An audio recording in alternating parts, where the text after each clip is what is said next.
Little heavy metal Wednesday evening heavy metal. It's good for the neshama. Hi everybody.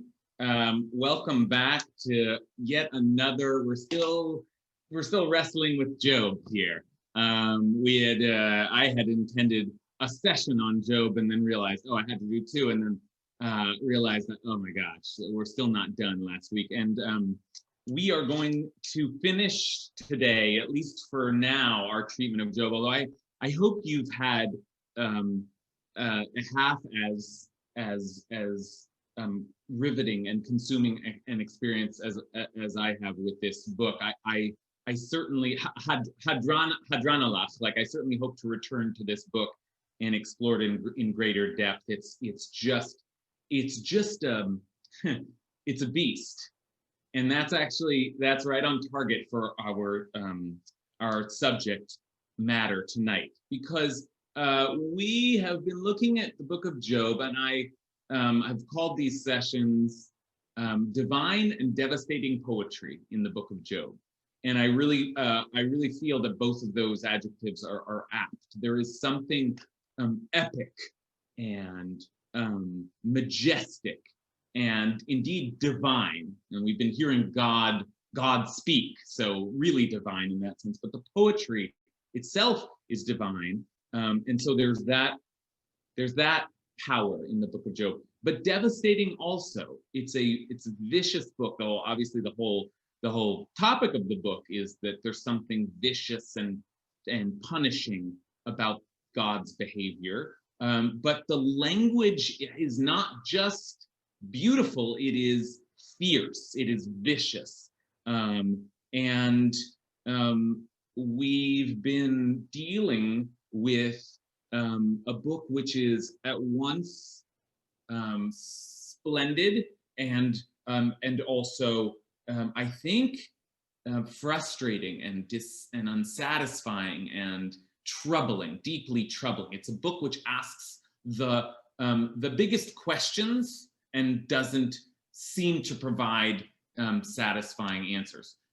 We did get something of an answer last time, and if there is an answer in the book of Job, it looks a little something like this, and we were much more nuanced in our reading of it than I'm about to repeat. But and I think this group kept on even after I had to run out right on time last week. So maybe it gotten more nuanced still, but I think I can fairly well summarize the message, the response that God gave last week in chapter 39, which was God speaks out of the tempest, out of the storm, and basically says, you have no idea. You don't know anything. I created the world. I created everything. And were you, God keeps repeating, were you there? Were you there? Were you around when I created the world? Are you that old? It was almost sarcastic, right? And so if we were to wrest a message or response to the question, the central question, how God can you let the righteous suffer? The response seems to be, don't even ask the question, because you have no idea how things work. It's too far beyond your capacity to even begin to wrap your mind around. Okay, that is at least the basic version of the message that we read last week, considered last week, and that already, I think, is a frustrating answer. It's a non-answer answer, right? You can't actually you can't handle the truth, right? As Jack Nicholson once said. So that's where we left off. We're going to get, and then it seems like it's over. And God, if you recall, God says, okay, now I'm going to say something and I want you to respond. So that was what God said. And now and then God turns to Job and wants a response from Job. And we're going to hear Job's response, and we'll start there. We'll hear Job's response, but we're also going to hear part 2 of God's epic discourse. And that already should raise an eyebrow. Like, part 2? I mean, what do you say after I created the universe, you'll never understand me? Right? And I do think we're actually going to get a very different, not a very different, but a markedly different answer tonight. And we're also, I said, the book of Job is a beast, and it is with beasts that we will be trading tonight. We're going to encounter some of the great mythic beasts in biblical literature and think a little bit about the mythology that hovers around them, and whether we ought to read that mythology into the book of Job. Tonight we're gonna meet the behemoth and the Leviathan. Okay, and the book ends with those creatures, so we have to spend time wrestling with these creatures. Okay, let's say a blessing just to sanctify our learning tonight. Say a blessing over the great gift of learning Torah that God has given us. Baruch atah Adonai Eloheinu melech haolam asher kidshanu b'mitzvotav v'tzivanu la'asok b'divrei Torah. Okay, here is a source sheet for you. Let me first just give you tonight's source sheet. We will refer at certain points to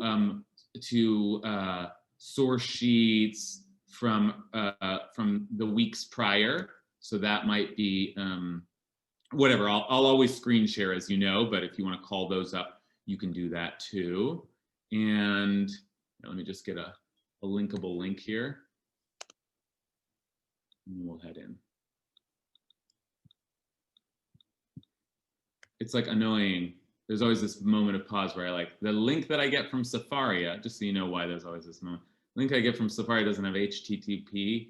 And if I don't have that, then it won't be linkable from these technologies that we don't understand. The great gods of technology are like, were you there when I created Zoom? You don't know anything about this. Okay, so let's begin. Now you have access to that, and let's take a look. When we last left our hero, God had asked him to respond.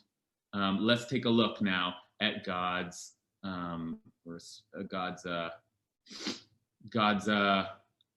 summoning of Job. So the Eternal responded to Job after, and maybe let's remind ourselves right away where we were last week when we looked at where is it? We looked at. I'll just remind us that we left off on animals. That the tour that we took through the book of Job was a tour that took us through the cosmos, and then like the sort of the meteorology of the world, the weather of the world, and then we left off with all of the creatures of the world: the ostrich, the horse, the eagle, and all of these. There's the eagle soar at your command. All of these things were the last things that God asked Job to consider. Okay, and did you create all these things? Do you know how they work? If you were there last week, you know where we left off. And here's where we're picking up. So the Eternal responded to Job, Vayan Hashem et Eov v'yomar, and said, shall one who has been disciplined complain against Shaddai? That's another name of God. Harovim Shaddai Yisur. He who arraigns God must respond. Mochiach Eloha Yanena. Respond. And here is Job's response. So Job responded to the Eternal and said, and remember, we started this journey with an entire chapter of Job. We listened to Job's voice, and Job was no slouch. Job was no meek, what is it called? A wilting violet. Job said, I curse the day I was born, and I curse all of existence, and I would just as soon not have been born. Job was fierce, right? That was our first surprise. The book of Job, which is supposed to be about this long-suffering, humble agent, Job was fierce. Okay, now here's Job's response. Yes, I am nothing. How can I answer you? I place my hand on my mouth. I have spoken once and will not continue to respond. Twice now, and will say no more. Hen kaloti ma shivecha yad'i samti lamofi achad dibarti velo e'eneh ushtayim velo osif. This is a little bit my translation. I'm nothing. I'm not sure exactly. Hin, kaloti, I'm light. I have no substance, right? So how can I respond? I will place my hand on my mouth. I've spoken once and will not continue to respond. Twice now and will say no more. Okay, that's Job's response. I don't know. What do you, is that a response? Job just says like, oh, you're right. Sorry, my bad. I'm worthless. Is that okay? I see Michal's got an interpretation. I think it's possibly we're not supposed to read it literally. That there's a lot of intonation there. Like, look, I've said what I'm going to say. If that's what you're going to come back to me with, I got nothing else to say. I can't convince you. I told you my life is terrible, and you're coming to me with the ostrich. What am I going to say to you? Great. I think that's a brilliant read. And right, this is poetry, so it's not, these aren't just arguments. We have to listen for tone, and I think Michal is listening well. There is there's a little bit of a like, okay, whatever, you know how this isn't an argument. Okay, fine, you're God and you rule everything. There's absolutely no, you want me to respond? I can't respond. Okay, fine. You know what? I already said what I was gonna say. So, okay. Like, and maybe there's something a little bit like Job is maintaining a position rather than conceding. Anyone have a different read? Anyone feel, take Job at his word that he is in fact just like, he's been convinced. This is like, yeah, you're right, you're God. Isra. Maybe another alternate. So he's not convinced, and he's not standing his ground, but maybe he's just too beaten down, you know? Maybe he's just, and or afraid that things can now get worse, that he can be tortured in yet new ways. I haven't read ahead, so I'm just kind of guessing here. Great, okay, this is a little bit of a different read, but compatible, which is that Job is just exhausted. Just like, there's the torrent that he's just had to swallow here, and he's just like, okay, fine, there's nothing, right? So is it a kind of like, is there a note of frustration or resistance, or is it just like sheer defeat, right? Or could we take Job literally, that Job has, that makes sense, you're God, you're in charge of everything. All right, let's take one more read before we see God's response to the response. And I must say, I think we're on to something. Something's not working in Job's response, because otherwise, why does God say, well, okay, here's 2 more chapters for you, right? Like, it's like, isn't it over? God said God's piece. But Emil, do you have any other spin on it? I mean, similar, and it's funny, because I also read it as a coda, and like, it feels like the end of like, I don't know, King Lear or Hamlet, where like the last guy on stage says like, look at all this destruction. I guess there's nothing to do but sort of resign myself to my lot, you know, and agree that it is like a beautiful world, even if I don't understand anything. But the fact that there's 2 more chapters, there's a hat on a hat, does mitigate against that. Okay, good. So that's right. This could be read as a coda, as a period. The book could have ended there. And so God spoke, and what are you going to do when God speaks? But in fact, we continue. We hear more from God, and we will hear more from Job before we are through. So don't worry. That's not the last that we're going to get from Job. But you hear, even in this simple response, a little ambiguity and notes even of something that we wouldn't necessarily describe as submissive and conciliatory. Okay, so now, like the book, as Emil just said, should end, but instead what we get is more tempest, right? It is as if to say, God's like, let me start again. Then the Eternal One replied to Job out of the tempest and said, same thing we saw before, min hasa'ara here, vayomar. Okay, and let's just, I'll take us back to the beginning of God's response last week, because we're going to see a lot of this same language. Not only then the Eternal One replied to Job out of the tempest and said, but pay attention to the next couple of lines as well. Who is this who darkens counsel, speaking words without knowledge? Gird your loins like a man. I will ask and you can inform me. Azarna chegever chalatzecha ve'eshalcha v'hodieni. Okay, and then goes on to say, where were you when I laid the earth's foundation? So that language, just keep it in mind, because we'll see some of that again. The Eternal One replied to Job out of the tempest and said, again, gird your loins like a man. I will ask and you will inform me. Azarna chegever chalatzecha eshalcha v'hodieni. And now, of course, one wonders, with God repeating this, one wonders, it did seem like God was engaging Job, wanting to engage Job in some kind of dialogue, and maybe God's frustrated. Like that 2-word, like, okay, sure, I guess you're right, God. That's not what God was looking for. God wants some kind of real response. Okay, so God continues, and here we see God kind of like getting to to like finish off what we think is the argument. But I would say that there's a little bit of a different messaging than we've heard before, right? If what we heard before was, where were you when I created everything? This is a little bit of a different theme. So would you undo my just order? Would you condemn me in order to be right? Ha'af tafer mishpati tarshieni laman titzdak. Have you an arm like God's? Can you thunder with a voice like God's? Im zroa ka'elach uvekol kamohu tarem.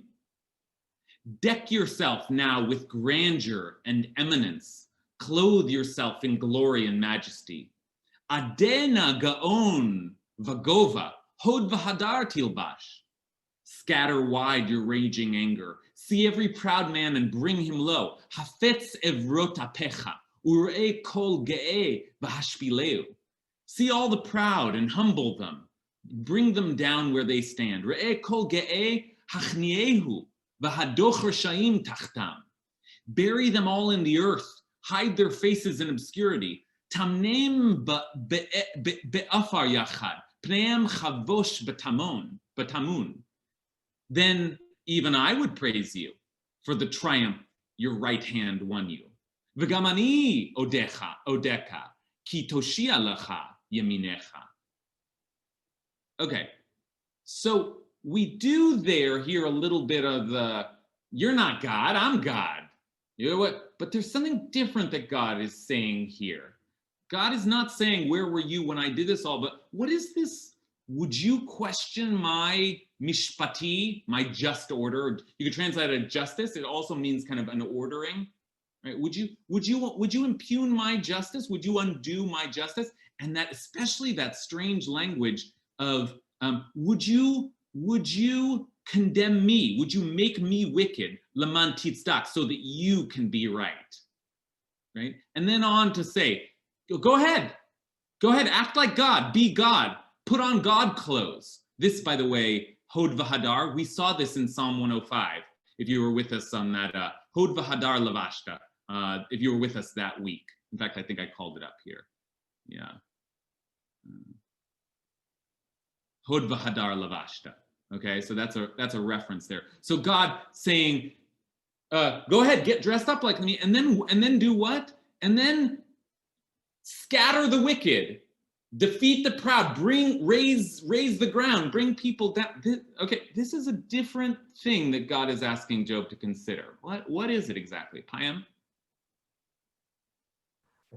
So Job is from the perspective of the audience, the reader. So in the previous sentence, he's saying like, I'm nothing, but even though I'm nothing and I don't know anything, I'm still right, because as the audience is reading it, they can see all the terrible things God has done. And so they're like, yeah, in our ignorance, we still think we're right. So in this one, like God is, first of all, he's angry. But in the second sentence, he's saying, but you're wrong. And the reason you're wrong is if you had all the immense power I had and saw all the terrible things I did, you would probably do worse. Like, this is what power means. It's almost like it's easy to be the king. Well, as a king has responsibilities, and like there's all these things in the world. Like, you would do the exact same thing as I did. You know, it's like, so. Oh, you Oh. just went mute. Yeah. Okay, great. I love what Payam said, and I won't repeat it. Payam said a lot of things very eloquently, but I want to just especially I want to especially pick up on Payam's suggestion that God reads Job's response, as we did, as like actually a kind of a shrugging and a kind of dismissal. It's as if Job said, okay, you created the world, but you haven't answered my question. My question is why you are not just. God didn't ever talk about that. So we see God's, in a certain way, if Payam is right, God's being brought to finally address the question. Now, I'm not sure he does address it. Payam's got a certain take on how he addresses it, or how God addresses it, that is, by saying, look, this is the way it works when you have this much power. Okay, so that's the beginning. Again, Payam said this all very well, so I won't repeat it more poorly. But it is a response to finally the question of, are you just though? Are you just? Yeah, great, you're a creator, but do you do justice? Okay, Alexandra, and then Gary. So I don't know if my answer necessarily holds water once we read forward, but I found Job's response really funny because he said, well, I said it once, he said something like, I'm speak once, no twice, which I thought is just a funny character thing, but it's also a character who's not grounded, a character who's not owning their power.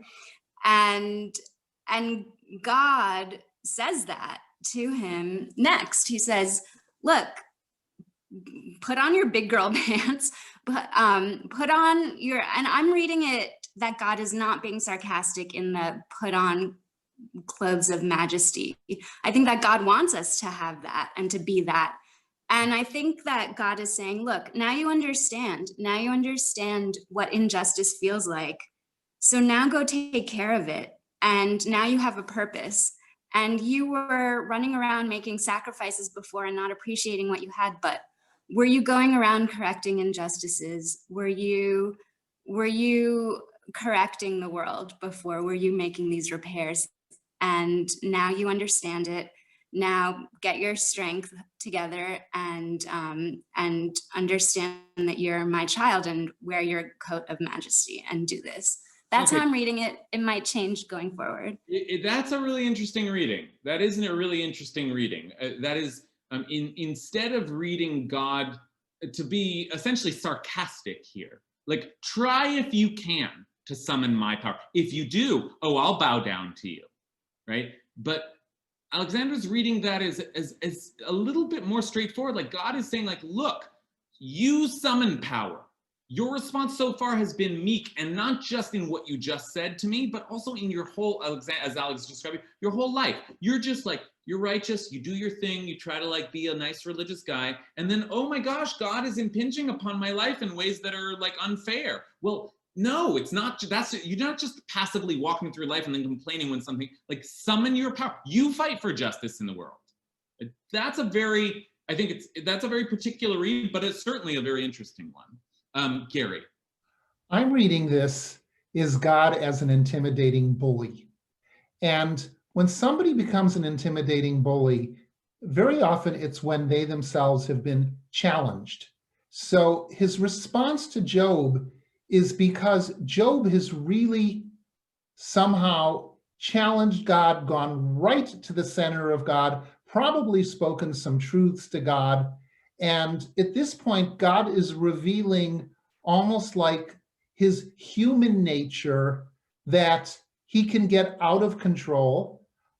He can get angry, unjustifiably angry. The things that he says to Job are really unacceptable when you are in a respectful conversation with one another. And clearly, Job has taken him to task enough that God's exploding on Job at this point, really unfairly. Okay, thank you for that. That's an important read as well. And in some ways, maybe it's the most obvious read. Like, God's mad. And Gary adds, and come on, like, God is inappropriately mad. God's just raging here. And we picked up on this theme a little bit before, but that now God's really pissed. Because God can hear, I think Gary is saying, God can hear, as many of us have suspected, that Job was rolling his eyes. That Job was like, you haven't given me anything. And God's like, okay, watch me talk about what I can. It's not just like, look, I created the universe, I put everything in order, but it's actually like, I have power you don't understand. Okay, now on that theme, the theme of God's power, I want us to keep that in mind, because that theme is going to take us through these next two sections, which are so fascinating, because then God sort of, God's talking about God's power. God's saying, you don't have power like I have power. If you did, says Payam, you might act the way I act. Or is God just sort of like unleashing fury, right? Or is there some more sophisticated messaging going on here? Whatever it is, all of a sudden, God stops and begins to talk about a creature.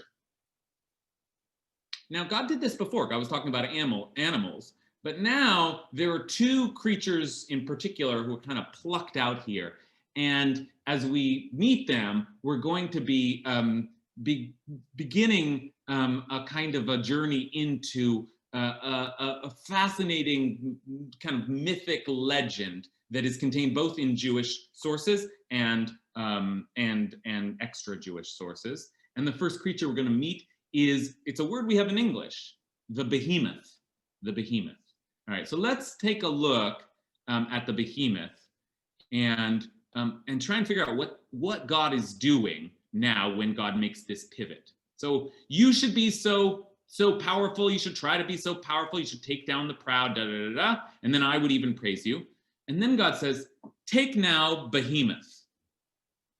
Okay, now I'm not yet going to get into the mythology of it. We'll talk about that soon.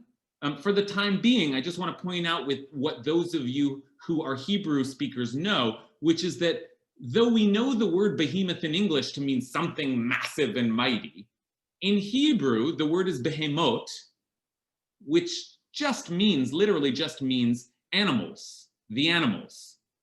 So take animals that I made along with you. And that certainly fits the context, but this has been treated as if it were a name, like as if there was a creature called the animals, because in the next verse, it starts to get specific, talking about one animal. Okay, we'll come back and try and figure out what we're talking about, but let's just look at this animal and what this animal does, and ask the question: where is God going with all this? Okay, so take now behemoth, who I made it as I did you. He eats grass like the cattle. Chatzir kavakar yochel. His strength is in his loins, his might in the muscles of his belly. Hinena kocho b'matnav, v'ono b'shrire vitno. He makes his tail stand up like a cedar. The sinews of his thighs are knit together. Yachpos znavo kmo arez, gidei pachdav yisoragu,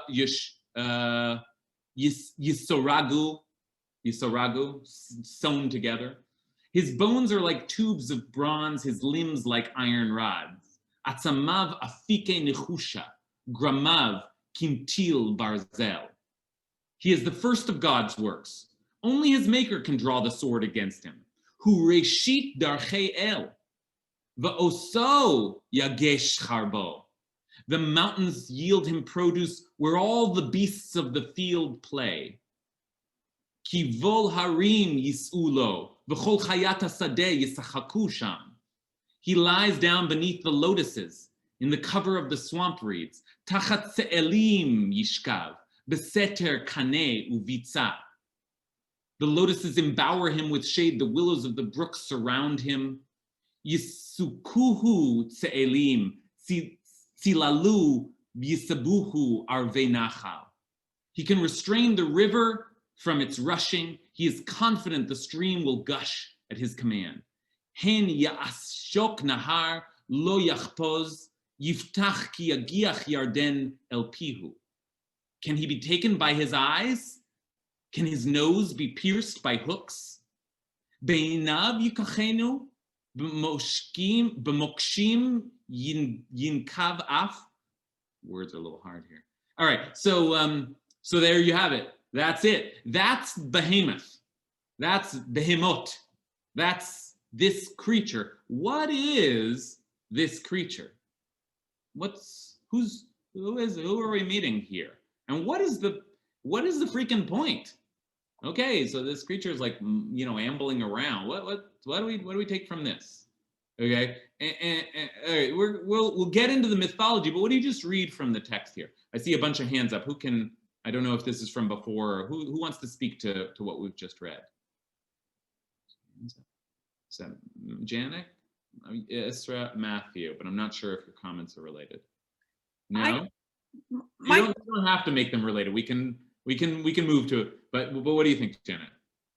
I wanted to respond to the earlier part that we were talking about, but in reading this, it's almost like this mythology is kind of to warn the people of God's grandeur again. It's kind of like the lording over. I have this, I control the animals, I control you, and they're very powerful, and you need to watch out because this is what God can do, which kind of tags into Gary's comment about God being a bully. I think all of this is kind of warning. I want to come back to you, but and okay, let you finish your thought. But let me just take that point, because I think that's a fair way to read this, which is that it's just more of the same. God spent a whole chapter talking about animals, and so God's sort of starting the discourse again and saying, think of the animal. Think of the animal. I created the animal. All right. It's a little repetitive, but it's a kind of a callback. Okay, go ahead, Janet. Finish your thoughts, please. No, I'll go on to the next. Let someone else talk about this section. I just wanted to ask you about the God stuff in the beginning, but I'll do that later. Okay, all right. Let's see. Anybody want to take a stab at the behemoth here? I see Matt. Can you? Yeah, I would like to say it seems like God is preparing Job for terrible trials. He's torturing him in order to elicit his animalistic rage. He's not saying, look how impressive the animals are. He's saying, look how amoral they are when they have to be. The thing about the ostrich, about how the ostrich leaves her eggs carelessly, it's described as a sign of strength. So he's basically he's traumatizing him so that he'll be prepared for what comes next. Okay, I like this reading a lot. I think that's a very keen reading, Matt, which is that we see this beast, and this beast is powerful, right? Like just walking around, exerting his power. Some great beast. Is it a lion? Is it a cow? Is it, I don't know, a bull? We'll soon talk about what it's been like made into. But we see this great beast, and this beast is powerful, as the great beasts of the world often are. And this beast is also oblivious. Kind of like unaware, doesn't really care, not sensitive to the moral concerns of the world. It's just like God is asking Job to consider the animals who have great power. Remember, God just said, I have power, you don't have power. The animals have a certain amount of power, like a lion has power, but is just sort of doing his thing, not like too worried, thinking, questioning, just right, morally oblivious. That's interesting. Okay, who else wants to pick up? I saw Matt picking up on this. I have something sort of structural rather than meaning per se. This again reminds me of Genesis. We've got animal, instead of human, Adam, he's human from the humus. We've got animal, who is my first creation, who has these things. And I feel that there's a contrast between first and second.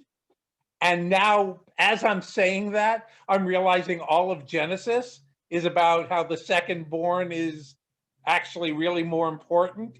And this is Job is second born. He's humans, not animals. I don't know what it means. I'm just putting it there. Okay, great. Thank you for putting it there. Actually, Matt, you often set me right up. You're very good at the setup. So Matt takes us back to the book of Genesis, and that is a good place for us to go now.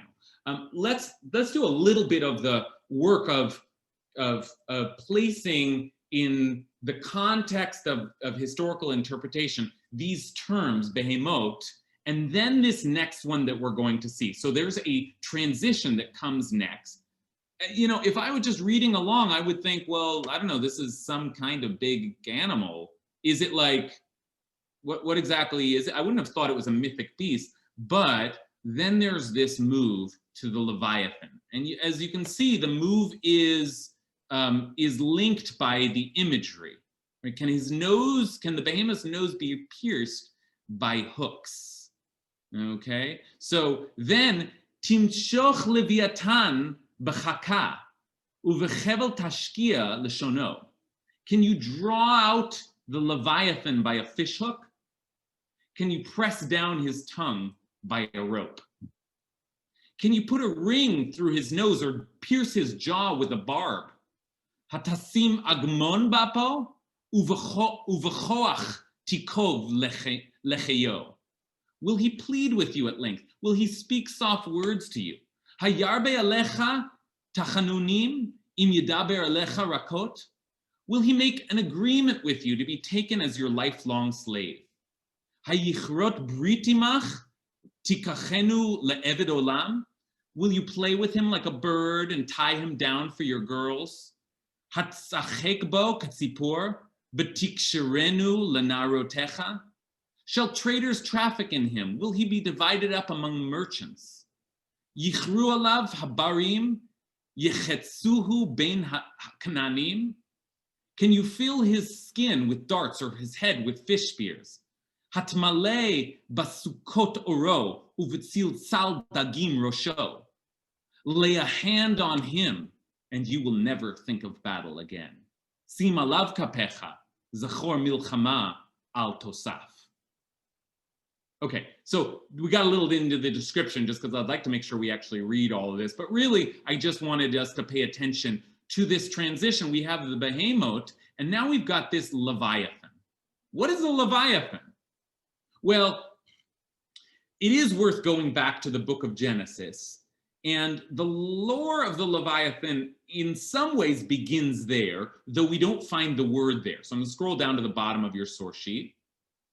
And let's take a look now at the book of Genesis, first chapter here. One of the things that we read is that on the fifth day, Vayivra Elohim et taninim hagdolim. God created the great sea monsters. Now, we don't know exactly what they are, the great serpents, the great something, but they're singled out, hataninim. Not Leviathan, but taninim. But if you looked at the Rashi on this verse, Rashi would say, oh, this is the Leviathan. This is the Leviathan, and this is the Leviathan that God created, and then eventually will slay on Judgment Day. So there's a little hint that later gets transformed into a Leviathan. Where's Leviathan come from? Well, the first mention of it is in the book of Isaiah, and there we really do get something a little bit like a sea dragon. On that day, the Eternal One will punish with his great, cruel, mighty sword.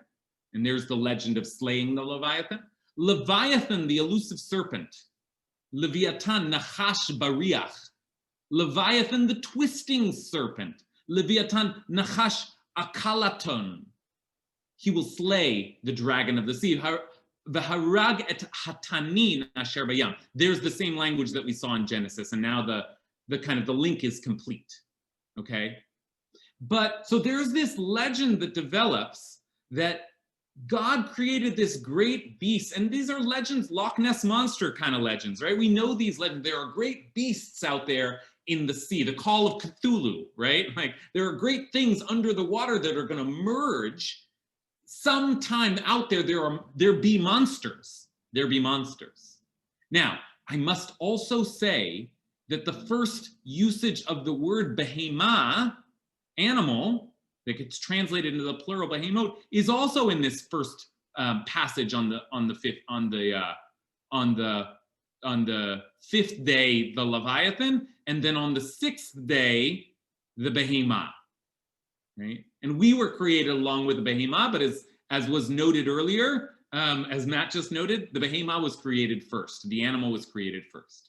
Okay, so just like there's a lot to say here, and there should be. I could, you know, if I were well equipped, I should give a whole class on the mythology of the Leviathan and the behemoth. But the truth is, those mythologies are developed in Jewish sources, as I've said, and also in extra canonical sources like the Book of Enoch, which is not thought to necessarily be in our canon, but is ancient Hebrew literature, the Book of Enoch, which speaks of the behemoth and the Leviathan. And this legend continues in Christian theology. And I want to just give you one. There are, like, you should look for illustrations of the behemoth and the Leviathan. But basically what happens is, once the Leviathan is taken to be the great sea monster, then surely the behemoth is the great land monster, right? So one way of reading these two creatures is that they are the two great beasts who some say do battle in the end of days, or maybe it's just one's the Loch Ness monster and one is, I don't know, Bigfoot or something like that. But take a look at no less than William Blake's illustration. William Blake, the poet, also did drawings and illustrations, which is a sort of something I learned tonight. Take a look at his very vivid illustration of the Leviathan and the behemoth. Okay, that's the beast, the great beast. So it's a beast. It looks kind of like an elephant, or kind of like a panther, or kind of like a lion or whatever, but it's just the beast. And there's the Leviathan, okay, the dragon. So that's one way to take all of this. And here I have to, you know, I have to just stop. We have to get back into the poetry. But one way to take this is that the behemoth and the Leviathan are these two great monsters. And God ends God's great discourse in the book of Job by saying, think of the land monster and think of the sea monster. Now, what that means, we'll spend the rest of our time trying to figure out. But I want to say that there is another strain of interpretation. And in fact, the one that Robert Alter, who I've been using these last couple of weeks, seems to go with, is that these are just animals. And in fact, he suggests that behemoth is probably the hippopotamus, and Leviathan is probably the crocodile. And you'll find illustrations that move along like that as well. Okay, hippo and crocodile. I want to just say, and then I will turn it back over to you to see like what the heck is going on here. But I want to say, I think, as I read this as just a reader of Tanakh, that's all I am good at. I think that there's a much simpler way to split the difference between the behemoth and the Leviathan, which is that behemoth should be read as the word means, the animals. And here's an example of one of the great beasts. It's just an illustration of an animal. And Leviathan is something a little bigger. It is a reference to that verse in Isaiah. It's something like a dragon. So this is just my reading, but I read this not as purely mythological or purely naturalistic. Rather, I read the first example to be the beasts, the animals, and the second example to be, and what about the mythic beasts, the dragons? Okay? So, having said all that, let's now hear, what do you think about, we had the, I think Matt said, well, the powerful but oblivious animal, and now we've got the dragon, the Leviathan, who was not quite as oblivious, or at least like that's not the way that that the Leviathan was described. The Leviathan, the whole language of the Leviathan is Oh, do you think you can tame the Leviathan? Do you think you can capture the Leviathan? Do you think that you can like, you can tie him down for your little girls to play with?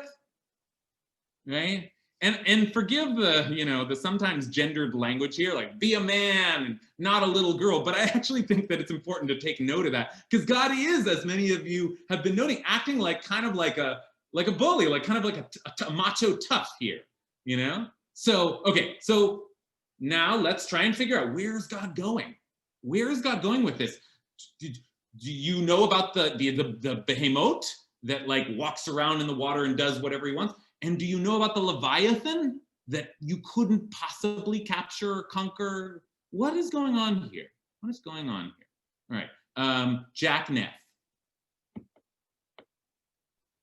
Oh, I was just responding originally to the description of the behemoth, but now that you asked the question about what's going on, is I think it relates back to what Matt was saying, how the animals, the beasts, have some sort of primacy and some power that Job underestimates or takes for granted.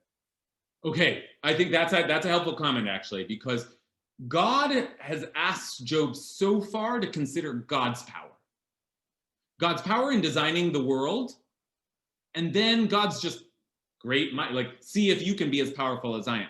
But now God is asking Job to consider the power of the beasts. It isn't God is talking about, but the beast also has a great power, and you can't reckon with that either. And if you think you know that's bad, think about the great dragon, and imagine, I don't know, like the greatest creatures of all, the great whales, like whatever the mightiest creature you can imagine, mythological or real.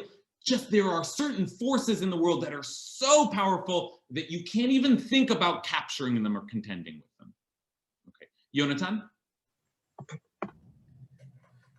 God is not the first one who brought Leviathan up. Job is the one who brought Leviathan up during his poem, right? Nice. And in a kind of a pagan context, right? You could even make the argument that he brought up Behemoth, but I think that argument is a little more strained. And I think this is the first time that God is directly engaging with what Job has said. Very nice, Yonatan. Very, very nice. I'm gonna let you I'm gonna let you finish, but Beyonce had the album of the year. But I'm gonna let you finish. But look, that's exactly right. I just want everybody to see this. Job spoke up and said, curse the day, annul the day on was born, the night that said a man is conceived, etc., etc., etc. And he does say, let the day cursors, hexet, those ready to rouse Leviathan. So that's very well noticed and exactly right. God is somehow engaging with something that Job first said. Please continue. And God is saying, you think, conversely now, God spent all this time talking about how Job controls nothing, but I think what God is saying now is, you think you control things, you absolutely don't, right? Like, and you read the world completely wrong. Mm-hmm. Wonderful, wonderful. I see Michal's had a comment up for a while. This is actually building a little bit on what Yonatan was saying. I also wonder if we can read it as the Leviathan standing in for the power of water. You know, Job is a sort of a mirror of Genesis in many ways. And of course, at the beginning of Genesis, the world is created out of water, the Tehom that we talked about. And this is also about the different ways water can both be harnessed and not be harnessed. If you look at all the imagery, right, you can actually harness it in a little bucket for children to play with. But it can also overwhelm and kill you. And I wonder if there is actually a conceit being played out here, an extended metaphor being played out here of the Leviathan for that primal force that really undergirds everything. Good. I love that. And I think remember I said this is in some ways carrying on from the argument God has been making, but in some ways is a departure into a different kind of argument. And if the argument that God has been making is, there is wisdom beyond your capacity, I am the creator of everything, this is a different message, which is there is great power in the world. And as Michal just said, that primal force that undergirds everything. And now it does seem like God is heading that way, beginning to talk about just look at the power surging through the animals. Look at the power surging through the Leviathan. And as Michal says, the power surging through the ocean. Asking what I do is asking, like, why does someone drown in the ocean? Because it's powerful. That's just the way it is. It's just a mighty, mighty entity. And the world has that power. Existence is a powerful, and to use Matt's description, and a little oblivious. The world is oblivious to your concerns. It's just power. Okay? Now, I want to I see so many hands. We have more to do. We'll probably be going over a little bit tonight. I'll say that. Let's take a couple of more thoughts, and then we'll try to quickly finish off an entire next chapter. But we'll hear from Yael and then Florine. This is again very exciting. I wanted to build on what you just said and what Michal said. I think this is consistent with the different examples or facets that God is alluding to for Job, saying there are powers, and this metaphor of the powers of the life within the sea, not only the animals within the sea, but the sea itself, and the convergence of the powers and the energetic power of water and air and behemoth and avir and all of it. And I don't think God is saying this in a conceited or spiteful or nasty way. I think he's saying you can't possibly grasp, because God isn't an entity either. God is a power or a force. So God is saying there are forces at work in the universe, creating the universe, that human beings by definition can't grasp. Mm-hmm. And I think these different examples are different examples of those. Okay, great. Now, what Yael has done is to bring back a little, like to merge the two arguments and say the world is full of a mighty force, an untamable force. And says Yael, reminding us of what God said before, and you can't possibly grasp that, right? Whereas there is a different way to read this, which is that this isn't about what you can grasp or not. This is actually now a different kind of argument, which is like, it's just pure power. It's not, there's nothing even to say to it. What are you're gonna like say, I don't understand why the ocean is so powerful. That's just the way it is. Let's say crocodile. Why do the crocodiles attack? Well, that's just what they do, right? There's nothing unjust about that. And I want to just make clear that that argument suggests itself towards God as, and some of you are saying this, Yael was just saying this, God is the ultimate power. So look at the animal, and the animal, whoa, you wouldn't walk up to a lion, wouldn't you? You wouldn't even walk up to a hippopotamus. Now think about the wildest, most fierce, awe-inspiring animal you can imagine, an actual dragon. Imagine an actual dragon. Wow. Now that would be a creature which is at once terrifying and also beyond reproach, because it's still just an animal. So one expects that the next thing that might come is for God to say, I'm like that. I am the greatest beast of all. And there's a kind of heresy in that. Like, God's not a beast. God's not thoughtless. God is not oblivious. And yet one sees this argument encroaching, that there's a kind of God is saying, like, it's about sheer force. That's the answer to your question, is that the universe just operates on power, and it's not a moral question, and maybe it's not a moral universe at all. It's not immoral, it just is. Okay, Florine, what do you think?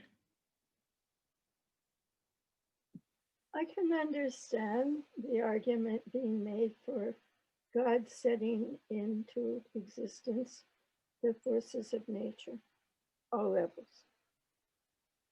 But going back to what you said a long time ago, God said, I put in place a just order. Why say justice then? That's not justice. Creative forces are intrinsically not just. Yeah. So that's why if I were Job, right now I'd say I'm very confused. Right. Well said, Florine. And someone said this before, you are ignoring the question. You are once again ignoring the question. The question is not like how mighty and awesome you are. There's still a question, like, don't you, God, have any relationship to justice? Could it possibly be that your answer is, well, I'm like a wolf. I just am. I'm a beast. That doesn't sound right. Okay. I see a lot of hands up, and I will stay on as long as we need to take all these hands, but I do want to get to, there's a kind of an interesting kind of final like delivery here that God gives. And it's fascinating because it's not clear, exactly who God is talking about. And there's a little bit of like I want to just take you through this, because to me, when I read this fourth verse in chapter 41 seemed like the critical verse for understanding what God was doing here. And it's very confusing. So let's just take a look here for a second. And then we'll finally get to Job's final response. That's where we'll end. So anyway, we're talking about the Leviathan. We're still talking about the Leviathan. See, any hope of capturing him must be disappointed. One is prostrated by the very sight of him. And now here, this is different. There is no one so fierce as to rise him, the Leviathan. Lo echzar ki yirenu. Who then can stand up to me? Umihu lefanai yityatzав. Whoever confronts me, I will requite, for everything under the heavens is mine. Mi hikdimani v'ashalem tachat kol hashamayim lihu. Okay, so there, I think that's kind of the answer that I was starting to imagine God would give, which is, you think the Leviathan's frightening? What about me? What about me? Okay, and then God does something kind of interesting, which is that God suddenly turns around and starts talking again about the Leviathan. And this is a strange verse. Lo acharish badav udvar gvurot v'chin erko. I will not be silent about his expanses, his powers, the measures of his might. Now, what's God talking about there? God says, oh, this Leviathan, and then what about me and everything that confronts me? And then all of a sudden God stops and says, I'm going to keep talking. I won't be silent about his expanses, his powers, and the measure. What is God talking about? And why go back into the Leviathan? And the hour is late, so I just want to pose a theory here, just a theory of reading, which is that God doesn't actually want to say, I am just the greatest beast of all. So instead, God starts to say it and then turns back and keeps talking about the Leviathan. But from now on, when we're talking about the Leviathan, we're really talking about God, right? So now listen to the rest of this. I'm just going to read it quickly in English because we're running out of time. But listen to this. Imagine God as if going back and talking about the Leviathan, but now God is saying, this is who I am. I'm this powerful. Who can uncover his outer garment? Who can penetrate the fold of his jowls? Who can pry open the doors of his face? His bared teeth strike terror. His protective scales are his pride, locked with a binding seal. One scale touches the other, not even a breath can enter between them. Each clings to each. They are interlocked so they cannot be parted. His sneezings flash lightning, and his eyes are like the glimmerings of dawn. Firebrands stream from his mouth, fiery sparks escape.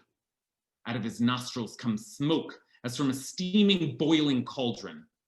His breath ignites cold, flames blaze from his mouth. Strength resides in his neck, power leaps before him. The layers of his flesh stick together. He is as though cast hard, he does not totter. His heart is cast hard as a stone, hard as the nether millstone. Divine beings are in dread as he rears up, as he crashes down, they cringe. Divine beings are in dread. No sword that overtakes him can prevail, nor spear, nor missile, nor lance. He regards iron as straw, bronze as rotted wood. No arrow can put him to flight. Sling stones turn into stubble for him. Clubs are regarded as stubble. He scoffs at the quivering javelin. His underpart is jagged shards. It spreads a threshing sledge on the mud. He makes the depths seethe like a cauldron. He makes the sea boil like an ointment pot. His wake is a luminous path. He makes the deep seem white-haired. There is no one on land who can dominate him, made as he is without fear. He sees all that is haughty. He is king over all proud creatures. Okay, and there ends God's great sermon, right? And it's just more of the same, but it's worse, and it's more fierce, and it's more dangerous, and it's more invincible. And I wonder what you think of my reading, that God somehow wants to say this about God's self, but just that doesn't make any sense. And so God just starts describing the Leviathan, and suddenly it's a dragon. And then it's beyond, it's the ultimate dragon. And then it's beyond anything you could possibly imagine. That's how you should think of me. I'm just a beast, a monster, but not monstrous, because that would imply some kind of moral. I'm just a force. Okay, all right. So what do you think of all that? Let's turn to Kathy Kobayashi. We haven't heard from. Yeah, I'm not sure I can really answer that question. If Job can. But yeah, I'm a little kind of overwhelmed, and but yeah, to me, maybe this is also a little kind of taking off from what you are agreeing with Yael, that I just see it as this just trying to describe things that are really beyond Job's understanding, and the power beyond Job's understanding, and that it's not necessarily God being a bully, but just saying, this is just more than you can ever conceive of. And I think it actually goes back to the very beginning, where the behemoth is actually a plural, animals, and then it becomes one. And it's almost like, okay, this is where this sort of counting thing, like one animal, is it one animal or is it all the animals? You know, it's like, it's beyond kind of, I mean, it's kind of like N, you know, you know, and kind of an abstract number, and you just, you can't possibly conceive of it. So I don't know.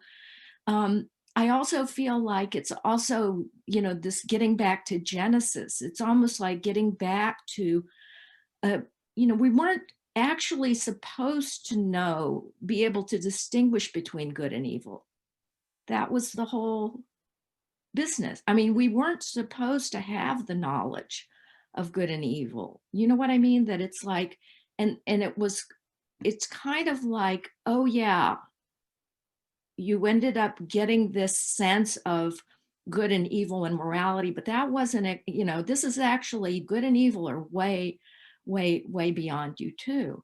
And I guess this also goes back to the conception of Job, that, see, I don't see his silence as being either submission or a kind of a diffidence, you know, just like, oh yeah, right, God, you know, but I don't know, I sort of see it as really being this tremendous humility in a kind of a a kind of an understanding beyond words.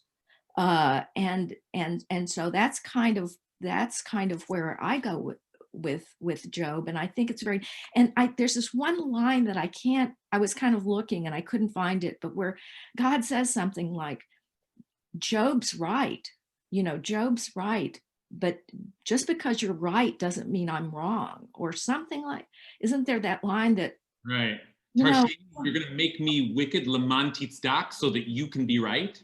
Yeah. Well, there's something else God says too at some point. Anyway, but it's almost like this sort of like our little small-minded notion of right and wrong. Even that's like way beyond us. Wow, you're slaying me, Kathy, slaying me. I mean, just the way you put that, I feel like that's what I'm walking away with. And we weren't even supposed to know the difference between good and evil. I don't like, there's so many ways to take that. I mean, here's one way to take that. Maybe our whole sense of morality and justice, that's human. That's who we are. That's our story. That's the knowledge that we got, and we decided to make that. But that's not the actual the essence of existence. Has nothing to do with justice. It's just existence. It's big. It's bigger than, it is bigger than you can comprehend, but not in this way that's like, you can't understand me. It's like, it's not on any human scale, and justice is one of those scales. Just throw that out, because that's not when we're talking about the universe, like, universe is just going to be around a lot longer than we are. We'll destroy the earth, we'll destroy each other, but like, it's so much bigger than that. Yeah, but I do want to say one other thing though, because I do think that it can lead you just to sort of nihilism. I mean, it can, like what, but there is something, and maybe it's that I feel like we're just like working on the edges. That's what human beings do. We're just like trying to conceive of the edges of things, and that's as good as it gets, but that we still got to do that. I guess I can't go as far as, sort of the All right. point of Yeah. We see if we can salvage something. And actually, on that note, let's see finally, we'll try to wrap up in the next few minutes. We'll see finally what Job says to all of this. Okay, so let's take a look at Job's final response. And I want us to try and just look like there's something here that's different. God accepts this response, even though there's a lot that sounds similar. So take a look at how Job finally concludes. Job says, and Job responded to the Eternal, I know that you can do everything, that nothing you propose is impossible for you. Yadati ki kol tuchal, lo yibatzer mimcha mizima. Who is this who obscures counsel without knowledge? And maybe you hear a little echo from God's words here. Mize mali meitza bli dat. Indeed, I spoke with understanding of things beyond me which I did not know. Lechen higadati velo avin, niflaot mimeni velo eda. Hear now, and I will speak. I will ask, and you will inform me. Shema na va'anochi adaber, eshalcha b'hodieni. I had heard you with my ears, but now I see you with my eyes. L'shema ozen shematicha va'ata eini ra'atcha. Therefore, I retreat and relent, being but dust and ashes. Al kain em'as v'nichamti al afar v'efer. So, what did Job see? What did Job understand? What's going on here? The book then ends with, we don't even forget about, we head back into prose, and God seems to be satisfied, and God rewards Job, and he has double what he ever had before, as if that's supposed to, you get double the children that were killed, as if that's supposed to, forget about that. This is the real ending to the book of Job. What is it that Job sees, gets, understands? Judah. I think there could be something with, he sees the power that God could be like so much more than the Leviathan, but that you can have that power, but it doesn't necessarily mean you use it for an evil thing. Like you can still choose benevolence or good, or even just ambivalence or nonchalance. I don't know, maybe there's something there. In other words, Job has a kind of appreciation for the argument that like there's just power out there, and it is channeled in all kinds of ways, but Job has a kind of a healthy respect for the power that is this existence. Yeah, but almost that it's more powerful that you could have that power and like do something evil but choose not to, than just like being a good person at like a base level. I don't know. Yeah, it's almost like it's a wonder God doesn't smite us all the time, right? Like, yeah, that God can use it at all is like a wonder, like that we are able to thrive and happy, right? That's an interesting. Let's see. We have to end soon here. I think I'll give Payam, who started us off, the last word as well. I mean, this is a poem about power, and it starts off Job is saying, I'm unpowerful and it sucks. But all throughout the poem, God is saying having power isn't what it's cracked up to be. It's terrible. And so he creates the behemoth, he creates the Leviathan as these ultimate power creatures. And what he is saying is that, yes, they're all powerful, but the problem with them is they're all alone.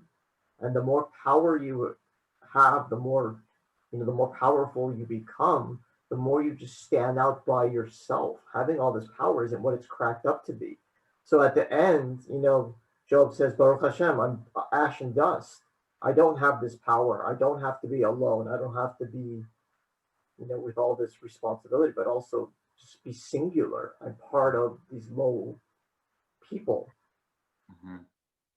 This is an interesting read that we've seen before, that like part of what God is trying to do, wanting to do, is to express that God is wholly unique and singular and powerful and beyond any, and yet to be in dialogue, to be in some kind of relationship.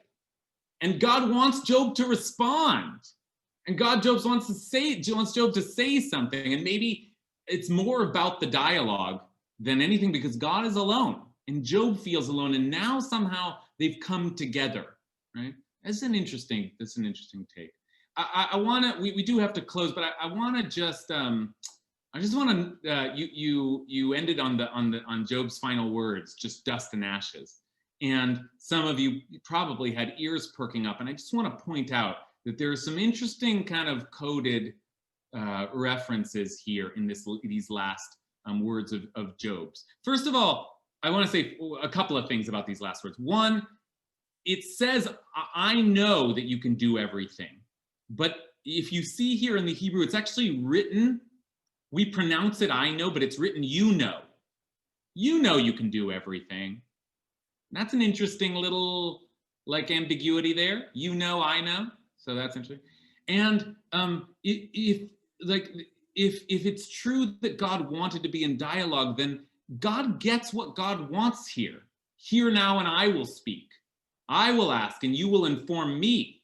Something has happened where God said, I will ask and you inform me. And now Job says, you know what, from now on, I'm asking the questions and you'll inform me.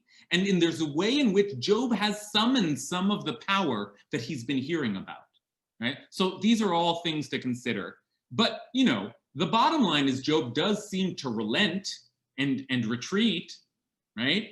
And God seems satisfied with that. But I do want to say that any sensitive reader of the Tanakh has to hear these last words of Job's, being but dust and ashes, and immediately think of, who are you thinking of? Of Abraham, right? Of Abraham, who questioned God's decision to destroy Sodom and Gomorrah. And he's the one to use that famous phrase here in verse 27. Abraham spoke up and said, here I venture to speak to my Lord, I who am but dust and ashes. Right? Anuchi afar ve'efer. And what was Abraham doing? Abraham was asking God, Hashofet kol haaretz lo yaseh mishpat? Shouldn't the judge of all the earth deal justly? There's God's justice again. So there is this way, and there's no question that the author of Job is aware of the book of Genesis. We've seen the author referencing Genesis all along. So it is no coincidence that Job finally ends with one note of reminding God about Abraham. And reminding God about Abraham in a moment where Abraham was asking the same question. How come you don't act with justice? You created the whole world, but what about justice?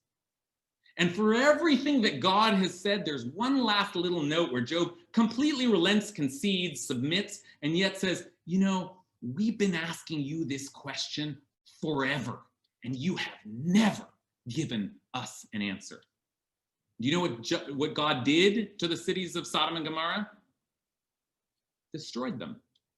Abraham never got that justice, and neither does Job really, right? And there's a way, Job is not a pushover, though he sometimes appears to be. There's a little bit of a callback there to a whole tradition of asking that question.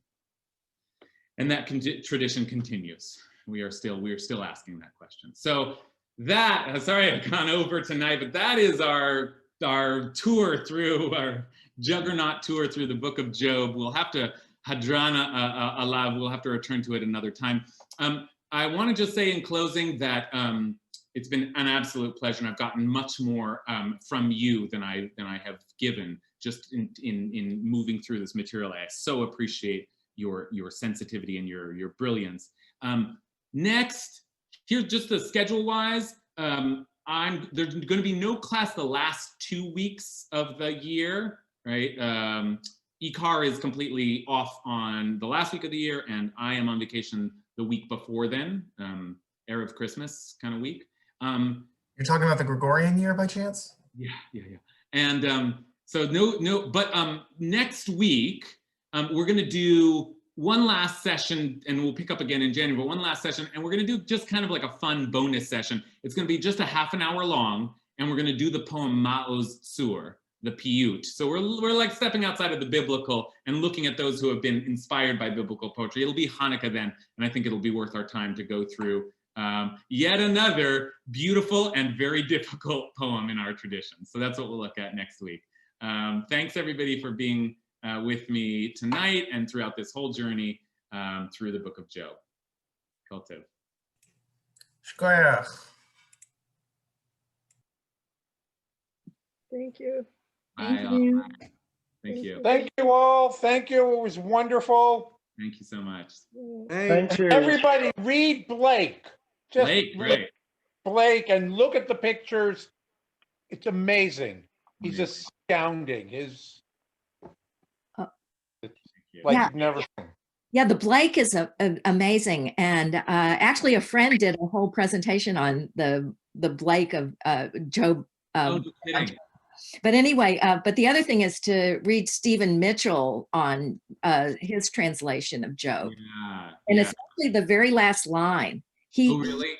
Yeah, because he picks up on the fact that it's got comfort is in the last line. Mm-hmm. That I'm comforted that I am ash. Yeah, right? Like Nachamu, right? Is well, kind of there. Nachamu, it's not Nachamu. It's Usva. I'm sated. I'm content. But yeah, but before that, isn't that V'nacha? What is it? Yamati Yov Zaken Usva Yamim. I don't see the comfort, but let me send me something if you find it. Send me the Mitchell if you have it. Yeah. We better let Andrea's been on this whole time, so we better let her go. Okay. Okay. Bye. All right. Bye, everyone.